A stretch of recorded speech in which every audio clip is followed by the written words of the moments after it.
Muchas enfermedades y procesos fisiológicos solo pudieron ser comprendidos tras el descubrimiento del microscopio.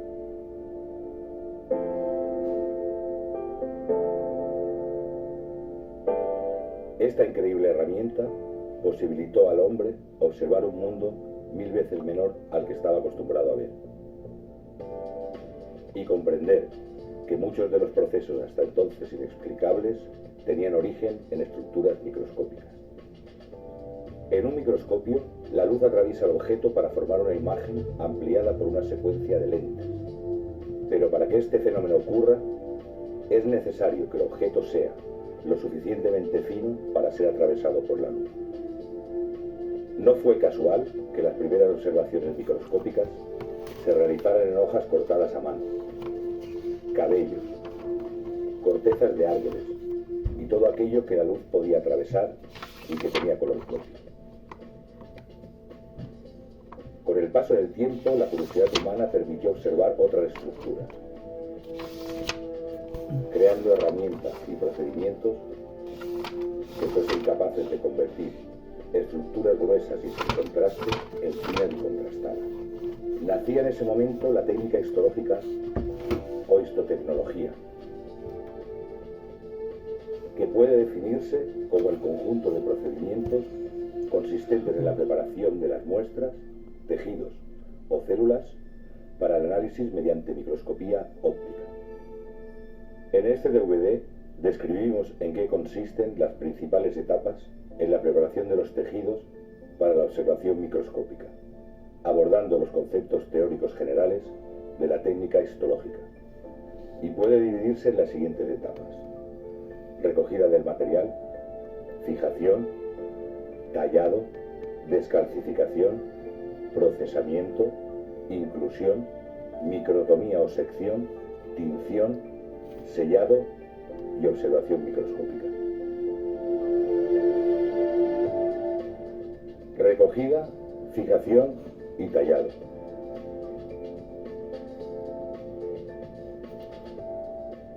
Tras la muerte o después de retirar fragmentos de tejidos del organismo, las muestras biológicas se deterioran naturalmente. Esto es debido a la acción de enzimas autolíticas presentes en las células, además de la acción de microorganismos responsables de su descomposición. Este proceso desestabiliza las estructuras de las moléculas presentes en los tejidos, modificando su morfología y alterando su localización. La fijación de los tejidos tiene como objetivos evitar la autólisis y la proliferación bacteriana, detener el metabolismo celular manteniendo el contenido bioquímico y preservando antígenos, preservar los tejidos para futuras extinciones, mantener las relaciones topológicas y morfológicas de las biomacromoléculas de la manera más apropiada a su situación in vivo y mejorar la diferenciación óptica de las células preservando su identidad. La fijación es la etapa principal de las técnicas histológicas. Todos los procedimientos que la siguen dependen de que el material esté bien preservado. Existen varias maneras de fijar una muestra. Sin embargo, podemos clasificar los métodos de fijación en dos grandes grupos: fijación física y fijación química. La fijación física promueve la conservación de la muestra por calentamiento o enfriamiento.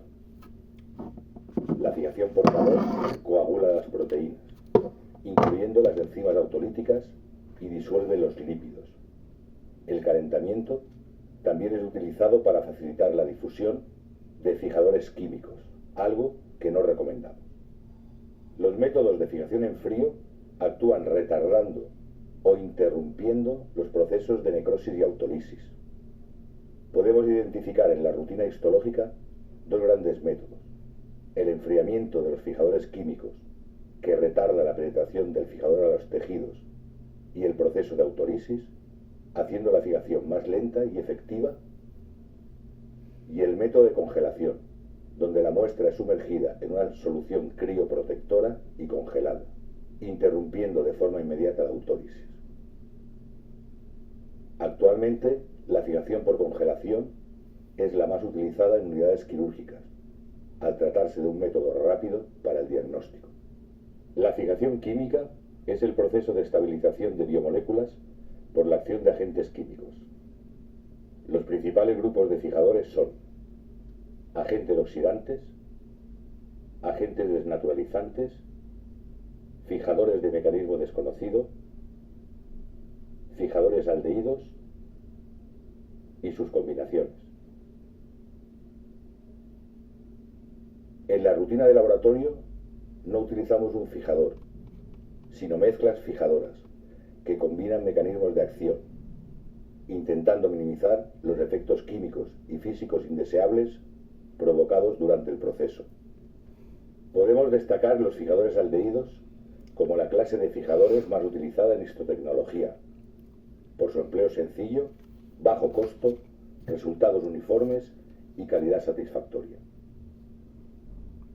Los fijadores aldehídos establecen enlaces cruzados o cross-linking entre grupos funcionales de macromoléculas, tales como proteínas, glicoproteínas, ácidos nucleicos y polisacáridos.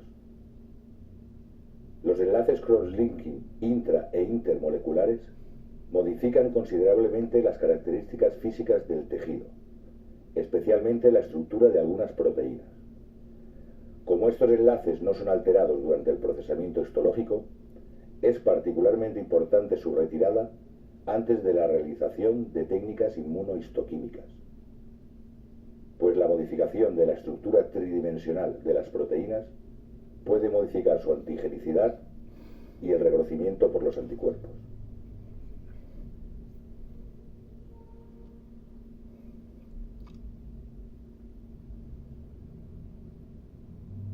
El fijador aldehído más empleado es el formaldehído, comercializado en solución al 37 o 40%. Generalmente se utiliza diluyendo la solución de formol comercial al 10%, resultando formaldehído al 4%. En la rutina de laboratorio, el formol es diluido muchas veces directamente con agua. Esto es extremadamente perjudicial para la morfología tisular, pues forma artefactos visibles como el depósito de pigmento formólico en los tejidos. Este pigmento se forma por la reacción del grupo hemo de la hemoglobina con el ácido fórmico presente en las soluciones de formalina acidificada. Es muy importante que el formaldehído se disuelva en solución tamponada. Por ello, sugerimos la utilización de formol tamponado en la rutina de investigación y diagnóstico, especialmente la formalina tamponada de Carson, que presenta excelentes resultados. El proceso de fijación no depende únicamente de la solución fijadora o el método empleado. A continuación, enumeramos los principales factores que influyen en la fijación: temperatura, volumen de la solución fijadora. El volumen del fijador debe ser 20 veces mayor que el tamaño del fragmento de tejido o pieza quirúrgica. Esto se debe al hecho de que las moléculas de los fijadores se unen químicamente al tejido, lo que en volúmenes inadecuados resulta en el agotamiento de estas moléculas antes de que concluya la fijación. Muchas veces las piezas quirúrgicas y biopsias son enviadas sin fijador o con un volumen muy inferior al recomendado. Cabe resaltar que este es un error muy frecuente e irreparable. Los fijadores son eficientes en un rango de concentraciones que no debe ser alterado. pH de la mezcla fijadora, osmolaridad, grosor de la muestra. El grosor de la muestra influye directamente en la penetración del fijador al interior de los tejidos.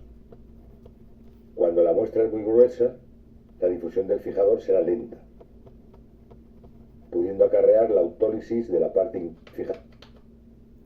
Osmolaridad, grosor de la muestra.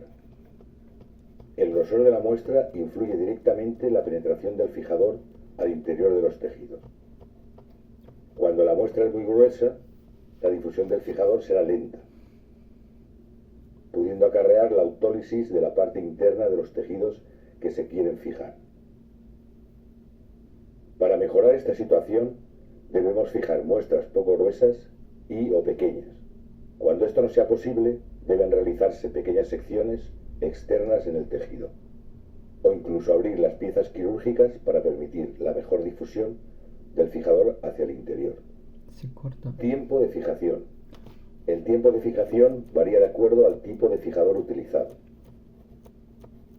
Hay fijadores que penetran rápidamente en el tejido, como el de Boehm, y otros llevan más tiempo para completar el proceso, como el formaldehído. Respetando el periodo necesario para la fijación, estaremos preservando la morfología del tejido, así como alguna reactividad enzimática e inmunológica. La exposición prolongada a ciertos fijadores puede también causar el endurecimiento y la retracción de la muestra, causando un daño. Formalina B5 Carnoy tiempo mínimo, tiempo máximo 4 horas, 6 horas, 4 horas, 30 minutos, 4 horas, 8 horas, 38 horas, 24 horas. La formalina es la que más se demora por lo visto.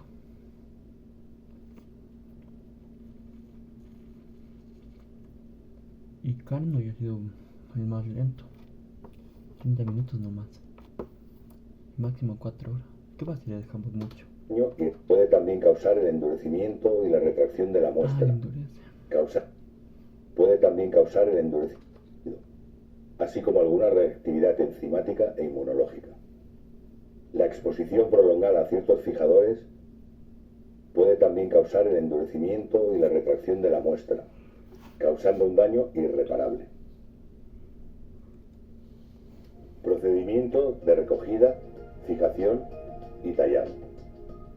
La recogida del material es el procedimiento de retirada de una muestra biológica de un organismo vivo o muerto, obtenida a través de biopsias, piezas quirúrgicas y necropsias. Antes de proceder a la recogida, se debe organizar el espacio, separar los utensilios que serán utilizados durante el procesamiento.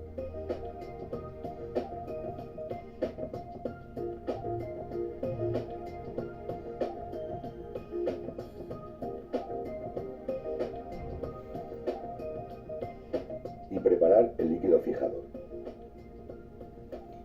El líquido fijador debe colocarse en un frasco de boca ancha, en un volumen 20 veces mayor que el de la muestra.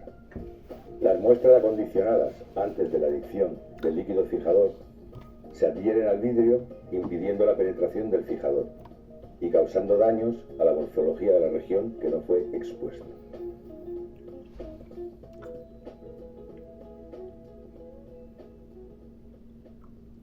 El frasco debe ser debidamente identificado con el nombre de fijador y el registro de la muestra. Al iniciar la recogida, los tejidos deben ser manipulados con cuidado. En el caso de necropsias, los órganos productores de enzimas deben ser los primeros en ser retirados, ya que en ellos la autólisis ocurre más rápidamente. En los órganos encapsulados, esta debe seccionarse para permitir la mejor penetración del fijador. Solo terminar la recogida, el tejido se sumerge en el frasco conteniendo la solución fijadora y debe cerrarse bien, evitando así la evaporación del fijador y que sus vapores tóxicos contaminen el ambiente. Cabe resaltar que este procedimiento debe realizarse en el interior de cabinas de bioseguridad con sistema de exhaustión de vapores. La fijación debe ocurrir inmediatamente después de la recogida. Cuanto más rápido el órgano o tejido sea sometido a la acción del fijador, más rápidamente será interrumpido el proceso de autólisis. Tras la recogida o recepción de la muestra en el laboratorio, esta debe ser registrada inmediatamente en la hoja de registro y petición de servicios.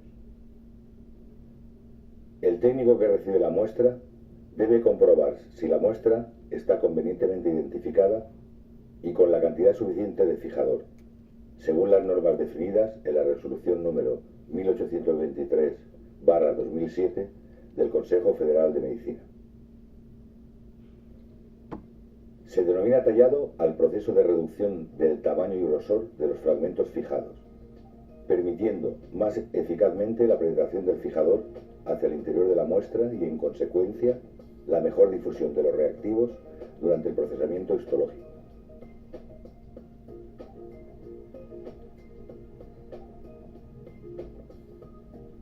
Con el tejido fijado durante algunas horas, se puede proceder al tallado con ayuda de instrumentos bien afilados.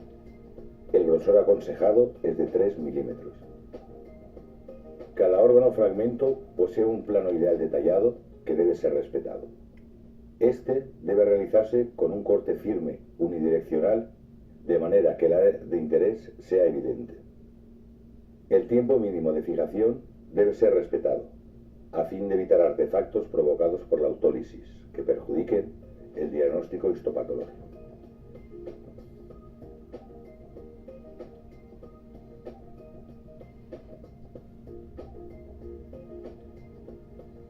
Al terminar el tiempo estipulado para la fijación, se debe retirar la muestra del líquido fijado, proceder al lavado recomendado con cada tipo de fijador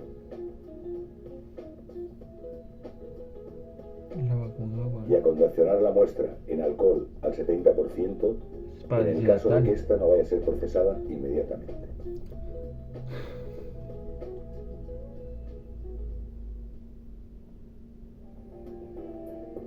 Descalcificación. El tejido óseo presenta una matriz extracelular con componentes minerales y orgánicos de consistencia pétrea que no permite su sección y la consecuente visualización al microscopio óptico. Para la observación de este tipo de tejido o para el diagnóstico de algunas patologías debe realizarse la descalcificación.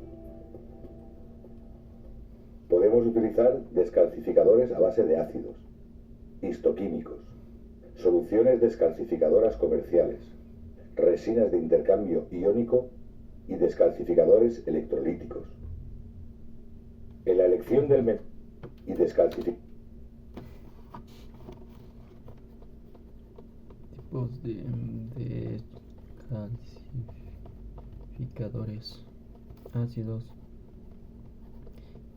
histoquímicos, soluciones descalcificantes comerciales,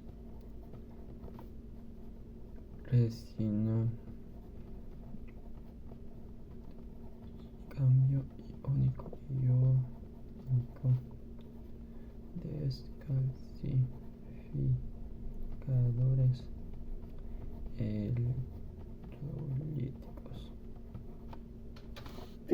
electrolíticos. En la elección del método de descalcificación hay factores que deben ser tomados en cuenta, como la urgencia del material, el grado de mineralización del tejido, la tinción que va a ser empleada y el tipo de fijador utilizado. Los descalcificadores más empleados en los laboratorios de patología son a base de ácidos, que solubilizan el calcio, pero actúan sobre los constituyentes del tejido, causando daños morfológicos irreparables. Podemos clasificar los descalcificadores ácidos en ácidos débiles y ácidos fuertes. Forman parte del grupo de los ácidos débiles el ácido acético, el ácido fórmico y el ácido pícrico. Comparados con los ácidos fuertes, son más lentos y suaves. Se usan normalmente en tejidos que poseen una matriz ósea menos densa. Forman parte del grupo de ácidos fuertes el ácido nítrico, el ácido clorhídrico y el ácido sulfúrico. Son ácidos de acción rápida que causan mucho daño al tejido.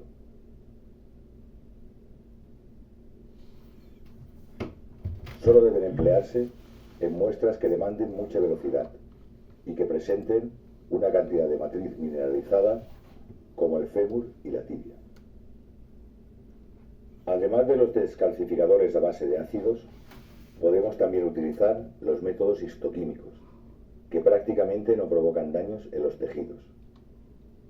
El principal representante de este grupo es el EDTA, que se una al calcio presente en los cristales de hidroxiapatita de la matriz mineral de los tejidos, quelando este componente.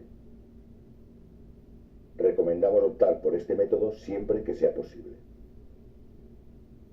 A pesar de que el EDTA sea considerado un descalcificador lento, muchas veces, en muestras con menor grado de mineralización, su empleo es viable, principalmente cuando se asocia a los procedimientos que se citan a continuación, que aceleran este proceso.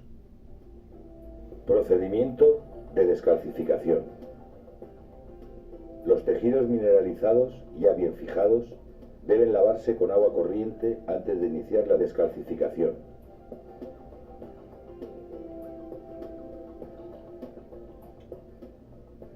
Seguidamente, el tejido debe ser envuelto en una gasa.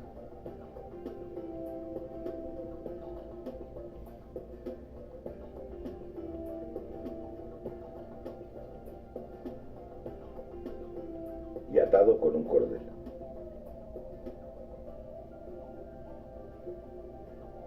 El líquido descalcificador debe ser dispensado en un frasco de boca ancha, debidamente identificado con la fecha del inicio de la descalcificación y con un agitador magnético en su interior. Se debe resaltar que el volumen del descalcificador debe ser 20 veces el tamaño de la pieza. Una punta del hilo debe amarrarse en un bastón de vidrio.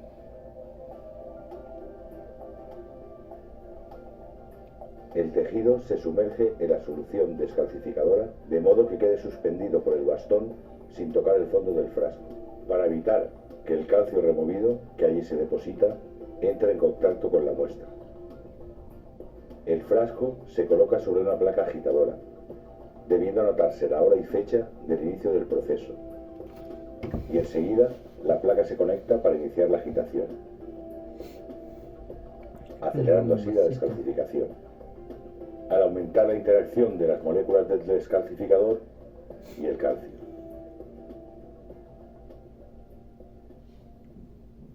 Tras un periodo que varía de acuerdo con el descalcificador, el grado de mineralización es verificado. Este procedimiento debe ser continuo para evitar que el tejido se exponga más tiempo que el necesario. Además, el descalcificador debe renovarse diariamente, pues va perdiendo su concentración original. Al terminar la descalcificación, los tejidos deben lavarse en agua corriente. En el caso de tejidos descalcificados por ácidos, estos deben neutralizarse con una solución alcalina. En caso contrario, las tinciones nucleares se verán perjudicadas.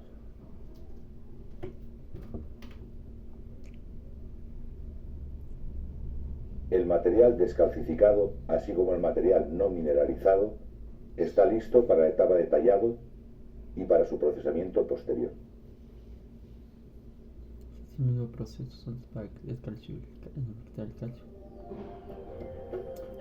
Procesamiento. El procesamiento reúne procedimientos que permiten sustituir el agua que se encuentra en los tejidos por un medio más sólido que confiera la resistencia y dureza necesarias para ser cortado. Existen varias sustancias donde podemos incluir una muestra. El OCT, resinas hidrófilas e hidrófobas y la parafina, entre otras. Normalmente, en laboratorios de anatomía patológica, utilizamos el OCT para muestras congeladas o la parafina para muestras fijadas químicamente. En el caso de la parafina, por su naturaleza hidrófoba, insoluble en agua y soluble en algunos solventes orgánicos como xilol, son necesarias 3 etapas: la deshidratación, la clarificación y la imbibición o impregnación. El procesamiento se caracteriza por luego la le difusión ponen tolueno de sustancias apropiadas y luego le hacia vuelven a adentro meter alcohol y hacia afuera del tejido, hasta alcanzar el punto donde la concentración de los reactivos y del interior del tejido sea la misma. Deshidratación. El agua presente en los tejidos no se mezcla con la parafina. Por eso es necesaria la retirada completa del agua para la imbibición completa de los mismos por la parafina. Por ello podemos decir que la deshidratación consiste en retirar el agua de los fluidos tisulares y fijadores acuosos mediante la difusión de agentes deshidratantes. Existen varios agentes deshidratantes. Consideramos solo el etanol por tratarse del más común. La mayoría de agentes deshidratantes no son miscibles con la parafina, siendo necesaria una etapa intermedia entre la deshidratación y la imbibición denominada clarificación o diafanización. Clarificación. Esta etapa nunca debe iniciarse sin la completa remoción del agua mediante la deshidratación. La clarificación es el proceso que permite la retirada de alcohol utilizado durante la deshidratación de los tejidos mediante un agente clarificador. Existen varias soluciones clarificadoras, siendo el xilol el más utilizado en la rutina en histología. Para que este procedimiento sea bien ejecutado, es fundamental la completa remoción del alcohol por el xilol, para que la parafina pueda penetrar completamente en el interior de los tejidos. Inhibición.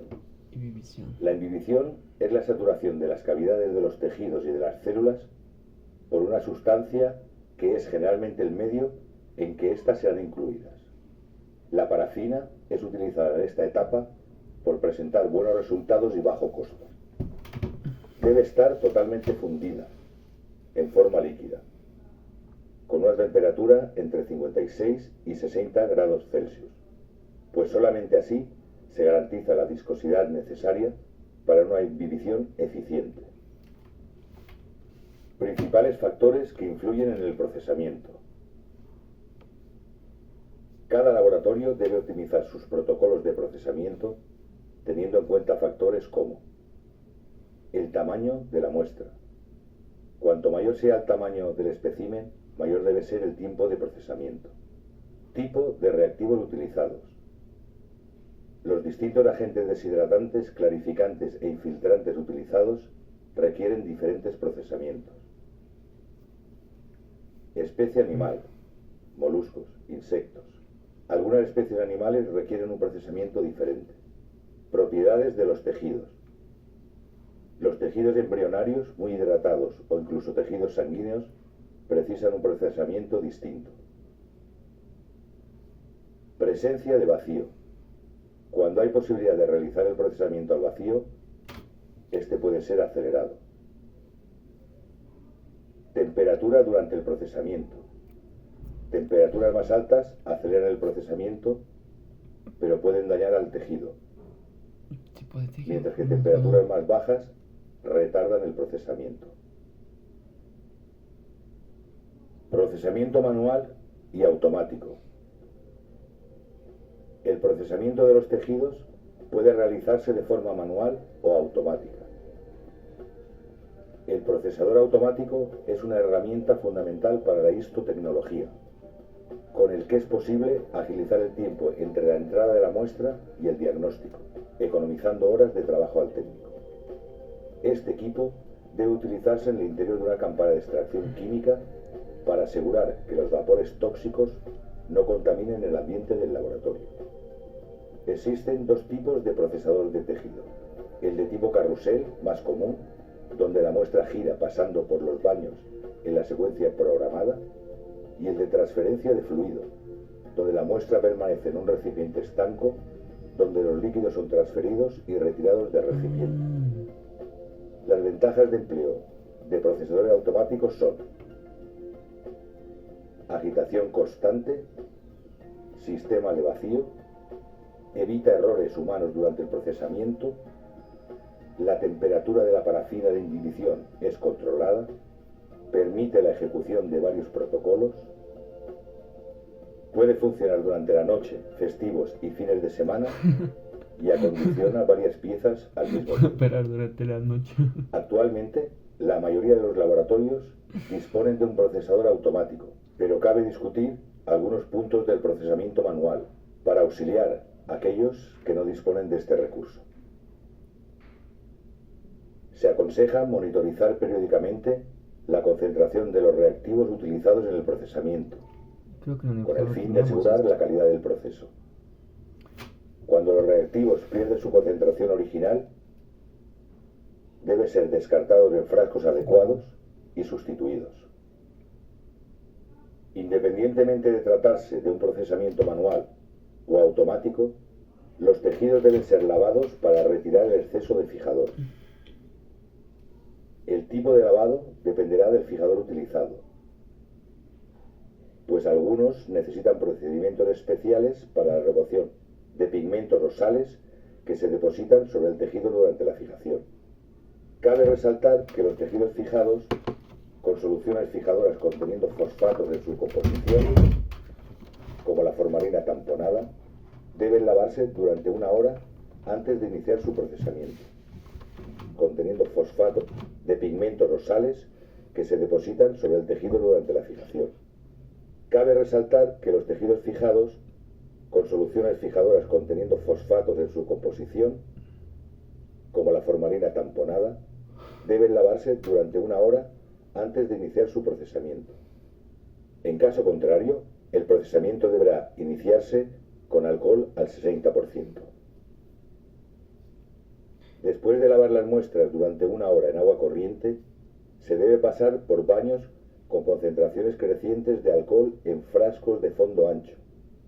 Sugerimos un baño de alcohol al 70%, uno de alcohol al 95%, seguidos de 3 baños de alcohol absoluto, siendo 1 hora u hora y media en cada baño, para muestras convencionales. A continuación, 2 baños de silol en frascos de vidrio o metálicos de fondo estrecho y 2 baños de parafina líquida en el interior de una estufa bien regulada. Es necesario respetar el tiempo de exposición en cada baño durante el procesamiento, para evitar problemas que pueden interferir en la calidad de los cortes durante la microtomía. Uno de los grandes inconvenientes del procesamiento manual se debe al hecho de que muchas veces es necesario interrumpir el procesamiento para terminarlo el día siguiente. Si fuese necesario interrumpir el procesamiento del tejido, se debe dejar en alcohol, pues no es conveniente que los tejidos permanezcan en el xilol o en la parafina.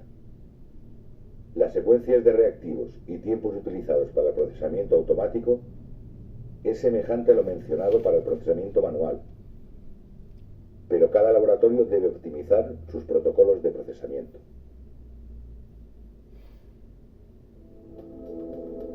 Inclusión.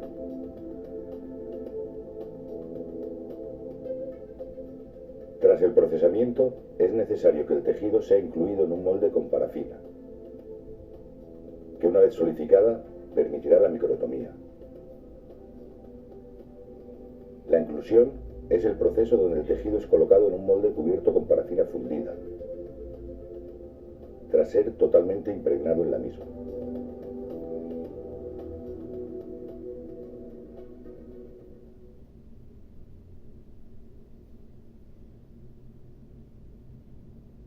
La inclusión puede realizarse con una parafina retirada directamente de la estufa o puede realizarse con la ayuda de una estación de inclusión.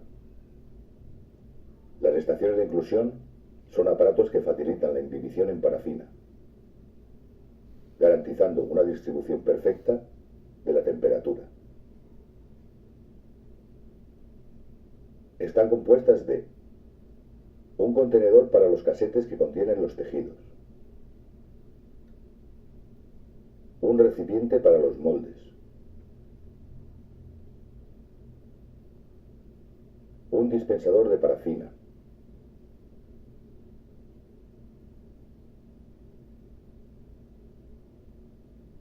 una placa calefactora donde se realiza la inclusión,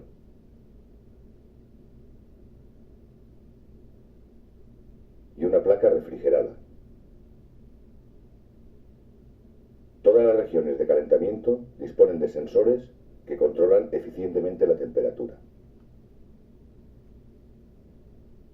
Procedimiento de inclusión. Los casetes permanecen inmersos en parafina dentro de un tanque.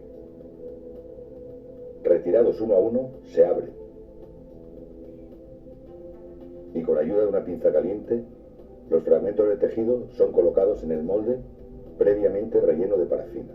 Eso no lo daña. El molde se transfiere sobre la placa refrigerada y los tejidos son orientados.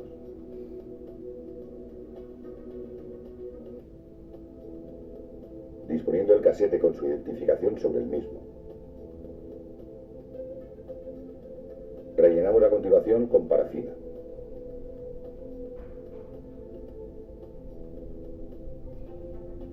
Los bloques permanecen sobre la placa refrigerada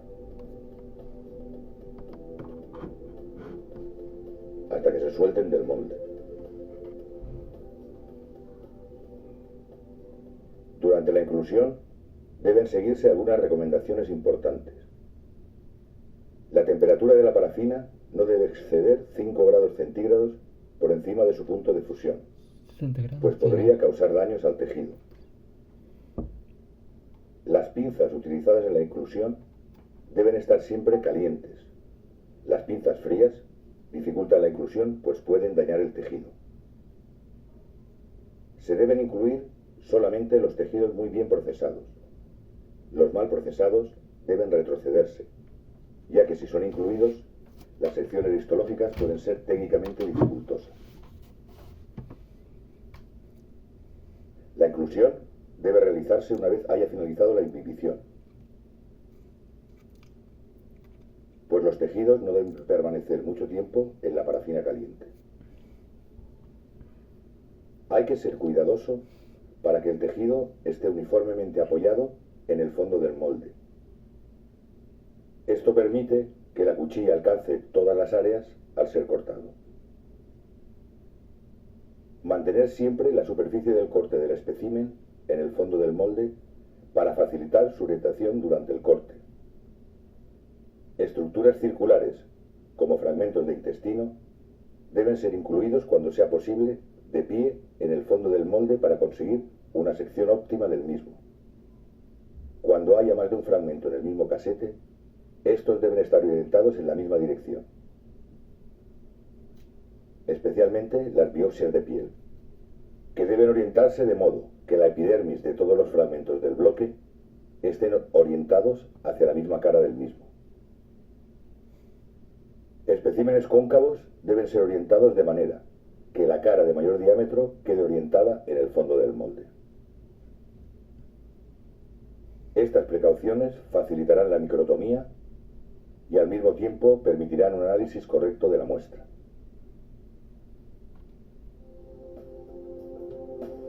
Microtomía.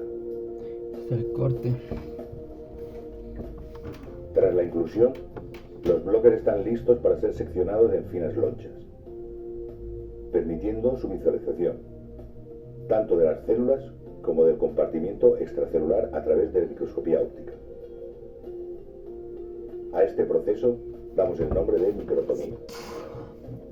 La microtomía es un procedimiento delicado que depende de un profesional bien entrenado, equipos específicos y cuidados que irán a asegurar la ejecución de cortes de alta calidad. Entre ellos destacaremos el tipo de microtomo, cuchillas, el procedimiento de lavado e identificación de los portas, la utilización de sustancias adhesivas, la ejecución de la microtomía y los problemas técnicos más comunes.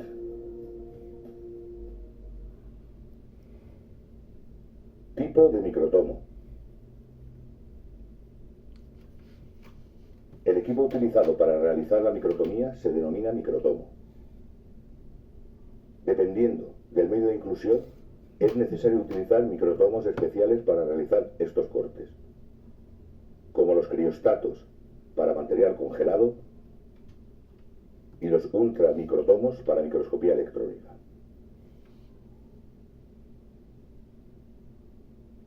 Resaltaremos solamente criostatos y microtomos rotativos convencionales, por tratarse de los más utilizados en la rutina de los laboratorios de histotecnología. Los microtomos de rotación son capaces, de acuerdo con su reglaje, de realizar cortes que varían de 1 a 60 micrómetros de espesor, aunque esto depende del medio de inclusión en que se encuentre el tejido. Los componentes de estos microtomos que más interesan al técnico son la manivela de avance o retardo del soporte del bloque, que puede ser monitorizada.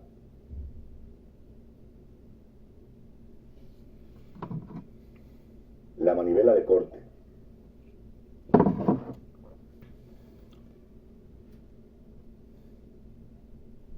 El soporte o carro de la cuchilla con regulación del ángulo de sección. ¿Por qué se puede regular el ángulo? Y el soporte del bloque con su conjunto de tornillos que regulan la posición del bloque.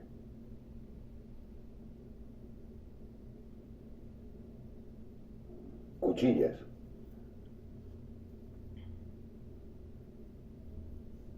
Para ejecutar cortes en el microtomo es necesario el uso de cuchillas extremadamente afiladas.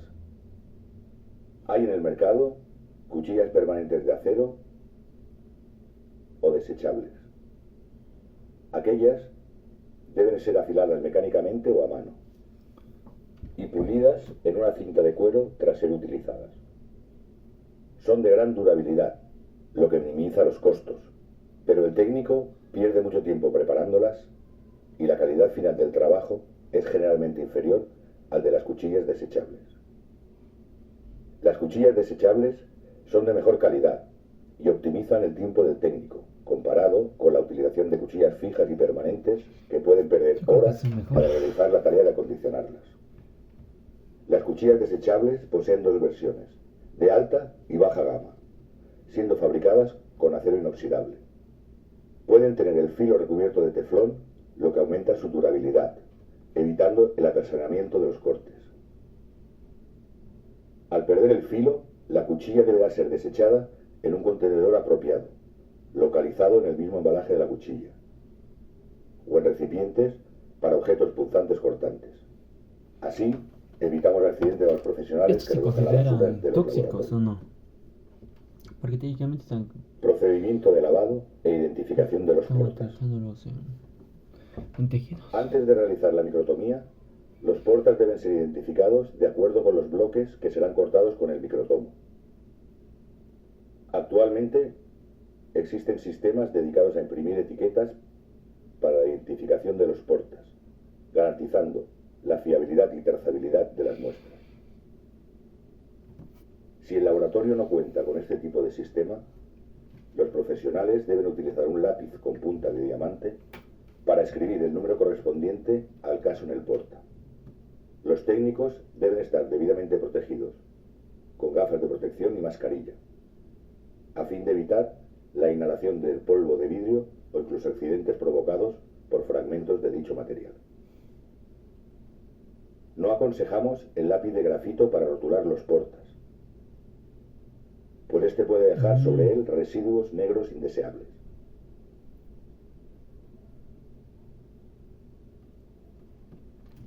Tras ser rotulados, los portas deben limpiarse y desengrasarse. Para proceder a la limpieza de los portas, se recomienda depositarlos uno a uno en una solución de agua jabonosa al 5% y colocarlos en el microondas ajustando la potencia al máximo durante 15 minutos.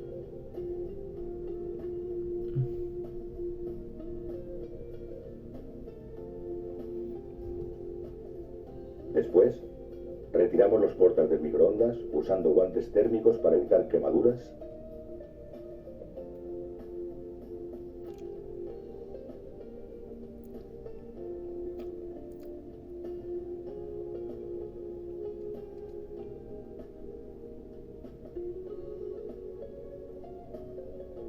y los sumergimos en agua corriente durante media hora.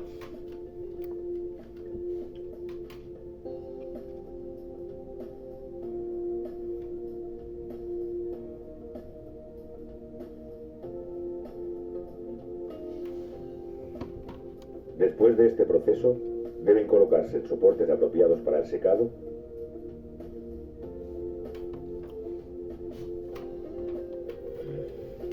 y colocados en la estufa.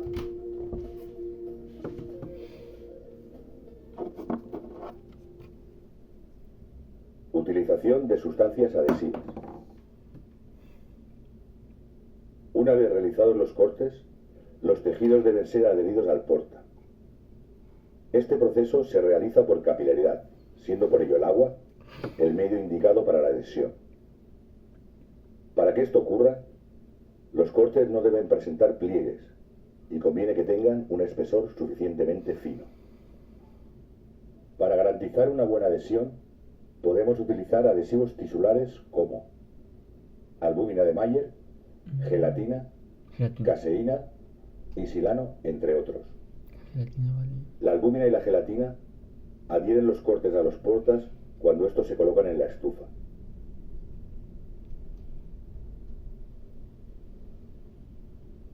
La temperatura, hasta 45 grados, favorece la coagulación de la gelatina y de la albúmina, dejando el corte bien adherido al porta. Pero la gente no dificulta la observación. Por su eficacia y bajo costo, recomendamos la albúmina de Mayer como adhesivo de rutina. Debe ser distribuida uniformemente con un pincel de manera que forme una fina película sobre el porta. Se debe retirar el exceso con una gasa, ya que la albúmina, como es una proteína, también se tiñe. Este adhesivo no es apto para inmunohistoquímica o inmunofluorescencia, pues puede unirse inespecíficamente a los anticuerpos. Existen otros adhesivos recomendados para inmunohistología, como el silano, la polilisina y la cola de caseína. Son más caros que los anteriormente citados, pero muestran mayor capacidad de adhesión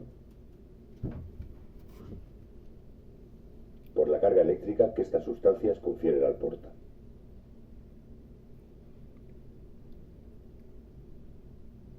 Ejecución de los cortes. Con los portas bien limpios y tratados con el adhesivo, podemos iniciar la microtomía. Inicialmente, el bloque se ajusta al microtomo de forma que quede paralelo y alineado con la cuchilla.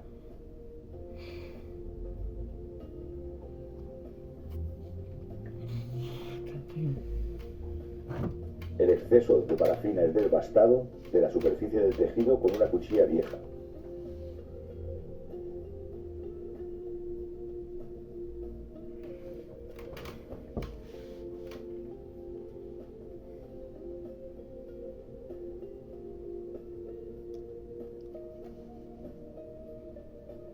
Que posteriormente se sustituye por una cuchilla nueva. El bloque se enfría para que se endurezca, facilitando el corte.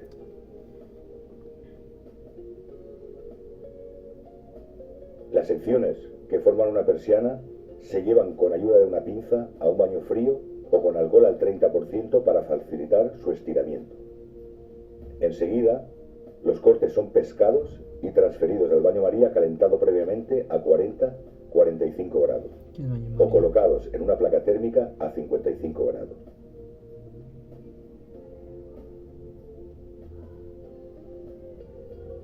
Los portas extendidos en placa o en baño María estarán listos para ir a la estufa en un soporte apropiado. La estufa debe estar regulada entre 40 y 45 grados. El tiempo de permanencia de las láminas en la estufa es como mínimo 2 horas o hasta el día siguiente. Los cortes que no se lleven a la estufa podrían desprenderse de los mismos durante las tinciones. Problemas técnicos más comunes. Muchas veces el técnico atribuye erróneamente a la microtomía todos los problemas de la técnica histológica, porque solo consigue percibir los problemas a la hora del corte.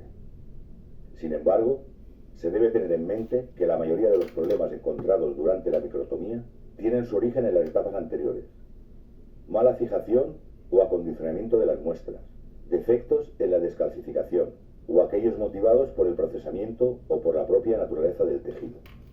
Además de estos, existen los que realmente están causados por la microtomía. En general, se deben a cuchillas mal afiladas que forman ranuras en los cortes, llamadas popularmente dientes.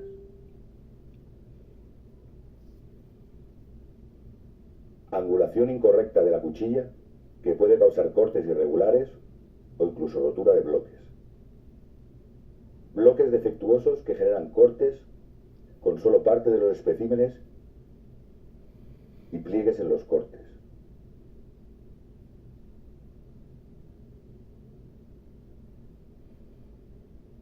Mala fijación de los bloques al microtomo que no permitirá la realización de los cortes.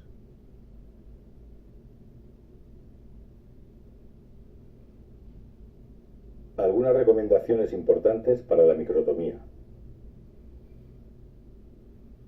Terminados los cortes de cada bloque, el técnico tiene la responsabilidad de pasar un papel toalla sobre el baño María, retirando cualquier residuo de tejido antes de cortar un nuevo bloque.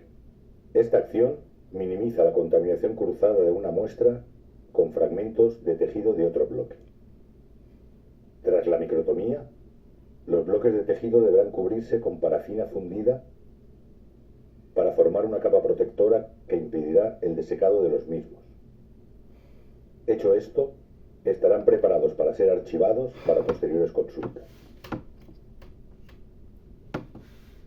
Cabe resaltar que al final del día el técnico deberá limpiar el baño María con lejía, a fin de evitar la proliferación de microorganismos que podrían interferir en el resultado del examen.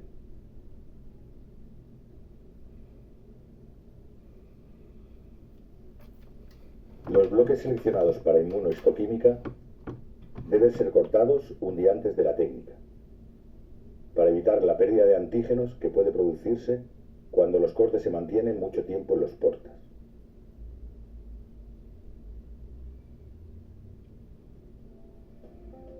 Congelación de tejidos y criomicrotomía.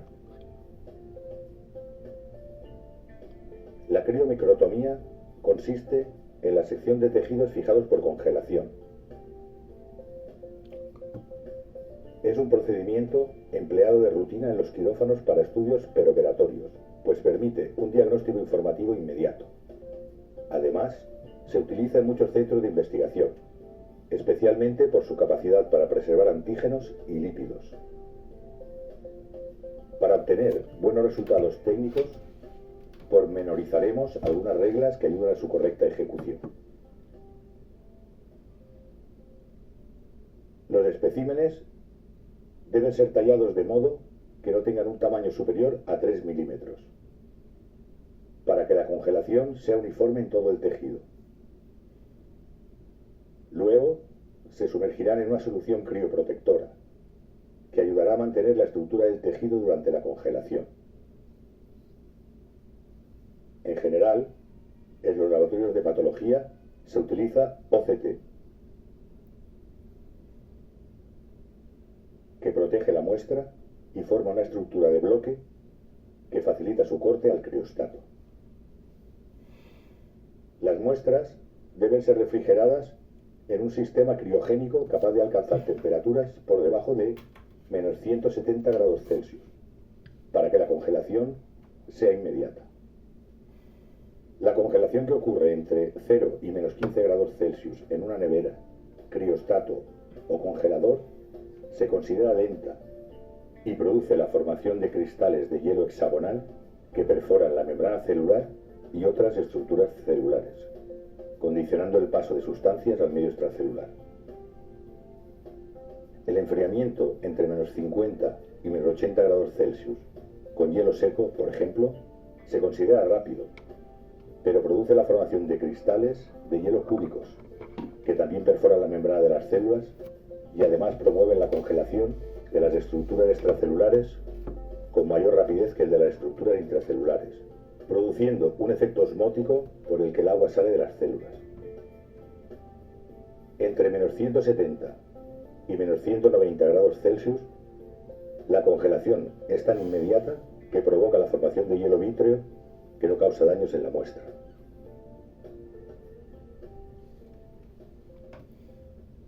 Aunque el nitrógeno líquido posea la temperatura ideal para la formación de hielo vítreo, este sistema no es capaz de intercambiar la temperatura con la muestra de una manera eficiente. Por ello, debemos asociarlo a soluciones que faciliten el intercambio de temperatura con la muestra. Para este fin, podemos utilizar isopentano o acetona enfriados en nitrógeno líquido. Finalmente, las muestras inmersas en OCT son envueltas en papel de aluminio y sumergidas en isopentano previamente enfriado en nitrógeno líquido. El frasco conteniendo isopentano y la muestra son una vez más sumergidas en nitrógeno líquido. Tras el rápido congelamiento, la muestra se encuentra lista para ser cortada o, si fuese el caso, conservada en nitrógeno líquido. Los criostatos poseen las mismas manivelas y sistema de angulación de cuchillas que el microtomo convencional, pudiendo ser monitorizados en el avance y ejecución de los cortes. La refrigeración de la cámara interna puede alcanzar hasta menos 35 grados, pudiendo alcanzar hasta los menos 55 grados en el cabezal. La temperatura de la cámara debe ser ajustada de acuerdo con el tejido que será cortado, pudiendo variar entre menos 30 y menos 10 grados centígrados. Para efectuar el corte, debemos facilitar la adhesión del bloque congelado a la platina de soporte del criostato previamente recubierta con OCT.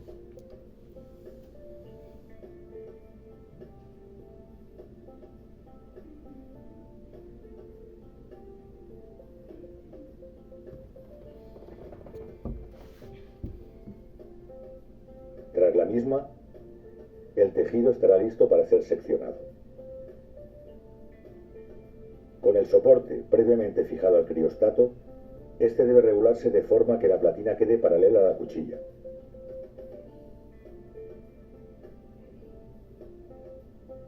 Primero, desbastaremos el bloque de modo que toda la superficie del espécimen pueda ser cortada de forma homogénea. Posteriormente, los cortes son estirados con la ayuda de un pincel para que las secciones queden en óptimas condiciones para ser adheridas a los portas que se encuentran a temperatura ambiente. Tras este procedimiento, los portas ya están listos para ser teñidos y guardados en el congelador para futuras tinciones. El técnico debe estar atento a las normas de bioseguridad para la manipulación de muestras biológicas fijadas químicamente durante el periodo de la criomicrotomía, tinción de tejidos congelados y observación al microscopio, debiendo usar guantes adecuados sobre la manga de la bata, gafas de protección y zapatos cerrados. Al final de la criomicrotomía, se debe desinfectar el microtomo y las cuchillas que estuvieron en contacto con la muestra. La cuchilla utilizada deberá depositarse en el contenedor para objetos punzantes y cortantes y posteriormente autoclavada. La manipulación del nitrógeno líquido presenta un alto riesgo, debiendo ser cuidadosa y utilizándose siempre gafas de protección.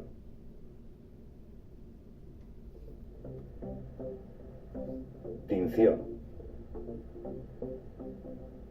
Tras la adhesión de los cortes a los portas, estos deben ser teñidos.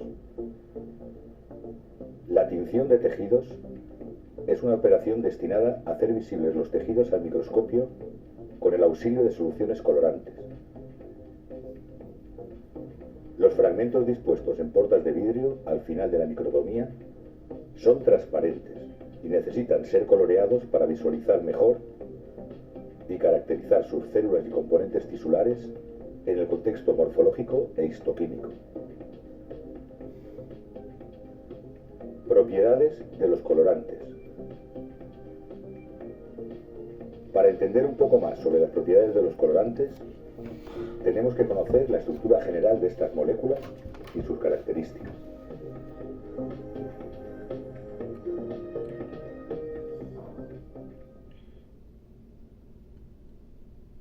Los colorantes imprimen color a los tejidos por mecanismos físicos y químicos. Los físicos dependen de la capacidad de la difusión del colorante hacia el interior de los tejidos, como ocurre con los lisocromos, como por ejemplo el Sudan Black y el Sudan 3, entre otros. siendo estos colorantes capaces de disolverse en medios hidrófobos como los lípidos. El mecanismo químico es más complejo, interesando a los enlaces de las biomoléculas, covalentes, iónicos, puentes de hidrógeno, entre otros mecanismos. Las moléculas de un colorante poseen dos grupos esenciales, el cromógeno y el ausocromo. El cromógeno es la asociación del cromóforo, grupo químico responsable del color, con un compuesto aromático. Cuanto mayor sea el número de cromóforos en un colorante, más fuerte será su color. El ausocromo es la parte de la molécula del colorante que se une al sustrato, atribuyendo la naturaleza ácida o básica del mismo.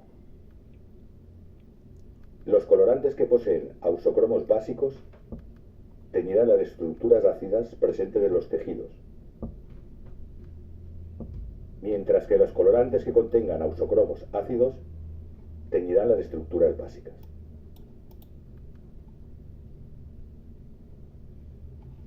Hematoxilina, eosina. La tinción con hematoxilina eosina es la más utilizada en los laboratorios de anatomía patológica de todo el mundo.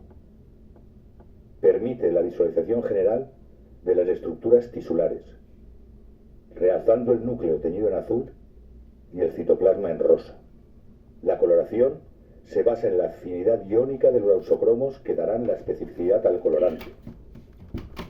La hematoxilina posee un ausocromo básico o catiónico, que se unirá al sustrato ácido del tejido, como por ejemplo los ácidos nucleicos contenidos en el núcleo. Por el contrario, la eosina posee un ausocromo ácido o aniónico que se ligarán al sustrato básico del tejido, como las proteínas presentes en el citoplasma y en la matriz extracelular. La hematoxilina propiamente dicha no es un colorante, sino el producto de su oxidación llamado hemateína, que con la adición de mordientes en solución es catiónica. Es un colorante fuerte y con gran afinidad por los componentes ácidos como el material nuclear y mucopolisacáridos. Existen varias formulaciones para la hematoxilina, dependiendo del tipo de oxidación, del mordiente, de la concentración de los reactivos, etc. De acuerdo con el tipo de oxidación, utilizamos diferentes tipos de hematoxilinas. Las hematoxilinas de Ehrlich y de Delafield se oxidan naturalmente por el aire atmosférico. La hematoxilina de Mayer con la oxidación química por hidruro sódico. La hematoxilina de Harris por el óxido de mercurio, siendo este último producto altamente tóxico y dañino para el medio ambiente. Las hematoxilinas más usadas en los laboratorios son la de Mayer y la de Harris. Vale la pena citar sus características principales.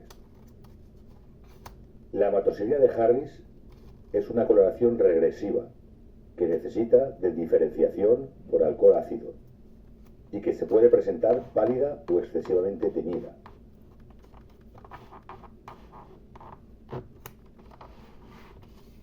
Además de propiciar la decoloración con el paso del tiempo. La rapidez de este método se contrapone a su falta de regularidad.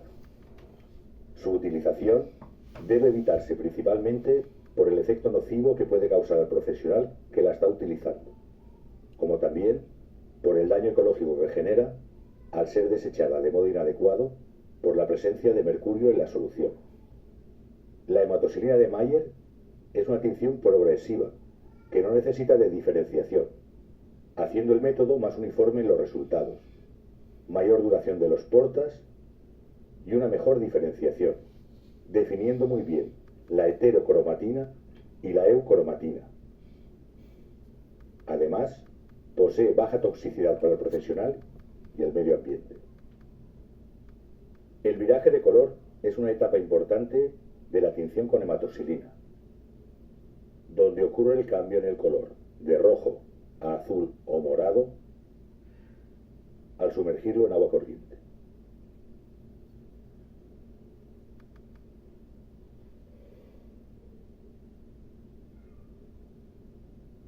Muchas veces, la tinción con hematoxilina es débil en tejidos descalcificados por ácidos. En este caso, debe alcalinizarse el tejido antes de sumergirlo en la hematoxilina para restablecer su color, empleando una solución acuosa de bicarbonato sódico al 5%. Algunos colorantes pueden ser usados como contratinción de la hematoxilina, pero el más adecuado por su color rojizo es la eosina. Esta se une a los grupos catiónicos de las moléculas de proteínas, glucógeno, polisacáridos neutros y proteoglicanos, entre otros. Su principal objetivo es el de ser un contraste para la doble tinción con la hematoxilina. Procedimientos generales de las tinciones.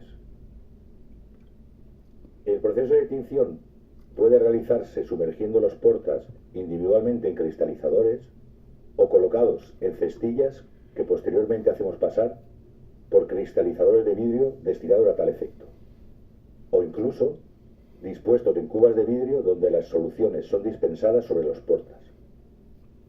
Esta última alternativa, aunque más laboriosa, tiene la ventaja de mantener las soluciones utilizadas en frascos cerrados, lo que aumenta su durabilidad. Para iniciar la tinción, se debe antes que nada retirar la parafina para que los colorantes penetren y se combinen con los tejidos. Este proceso se llama desparafinización y se realiza con xilol. Se recomiendan 3 baños de xilol durante 3 minutos para la remoción completa de la parafina. En caso ese proceso sea ineficiente y no retire completamente la parafina, el colorante no penetrará de forma adecuada, interfiriendo activamente en la calidad de la preparación. Tras la desparafinización, iniciamos la hidratación, cuyo objeto es retirar el xilol de las preparaciones histológicas. Debe iniciarse con 2 baños en alcohol absoluto, seguidos de baños de alcohol en concentración decreciente, 95% y 70% hasta el agua destilada. Debemos recordar que la mayoría de los colorantes se diluyen en agua, debiendo finalizar la hidratación también en agua. Sin embargo, cuando un colorante es diluido en alcohol, como la eosina alcohólica, la resorcina fucsina y la orceína, se debe interrumpir la hidratación en alcohol al 70%. Tras este proceso, el porta está listo para ser teñido a través de la inmersión secuencial de las preparaciones en los colorantes o reactivos utilizados. En el caso de la tinción con hematoxilina y eosina, los cortes hidratados deben ser sumergidos en la solución de hematoxilina de Mayer durante 20 minutos.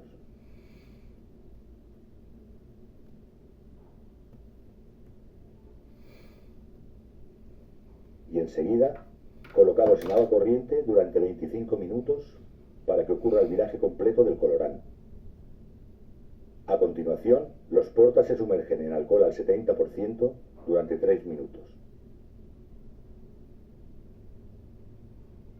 a fin de preparar los cortes para la coloración con eosina floxina alcohólica. Los cortes son teñidos durante 1 minuto con esa solución y lavados rápidamente con alcohol al 95% para retirar el exceso de colorante.